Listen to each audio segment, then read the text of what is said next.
Editor मारूफ अमेरिकी अखबार New York times ने दावा किया कि अगर अमेरिका इसराइल के साथ जंग में शामिल हो तो ईरान ने भी अमेरिकी फौजी अड्डों पर हमले की तैयारी कर रखी है।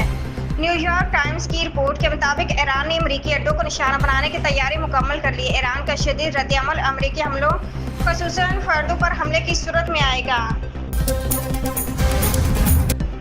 मॉस्को रूस ने इसराइल और ईरान के दरमियान सालिसी की पेशकश कर दी। क्रेमलिन के तर्जुमान दमित्री पेस्कोव ने कहा है कि रूस ईरान और इसराइल के दरमियान सालिस का किरदार अदा करने के लिए तैयार है। पेस्कोव ने न्यूज़ ब्रीफिंग के दौरान कहा कि सदर पुतिन ने कहा कि अगर ज़रूरत पड़ी तो रूस सालिसी की खिदमात फराहम करने के लिए तैयार है।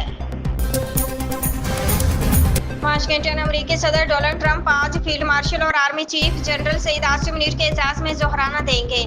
तर्जमान व्हाइट हाउस के मुताबिक army chief general Asim Munir के एजाज़ में जोहराना कैबिनेट रूम में दिया जाएगा। ज़राए के मुताबिक field marshal general Asim Munir के जोहराने पर अमेरिकी सदर ट्रंप से ख़ुसूसी मुलाकात भी होगी, जिसमें पाक अमेरिका ताल्लुकात और ईरान इसराइल जंग समेत खित्ते की मौजूदा सूरत हाल पर भी गुफ्तगू होगी। ईरानी फौज के सरबराह ने ऐलान किया है कि इसराइल पर अब खतरनाक हमले होंगे। ईरानी फौज के सरबराह जनरल अब्दुर्रहीम मौसवी का कहना है कि इसराइल पर अब तक हमले वार्निंग थे। इसराइल के लिए असल सजा का वक्त करीब है। ईरानी चीफ ऑफ स्टाफ ने कहा है कि अब तक जाहिलियत रोकने के लिए कार्रवाइयां की गई।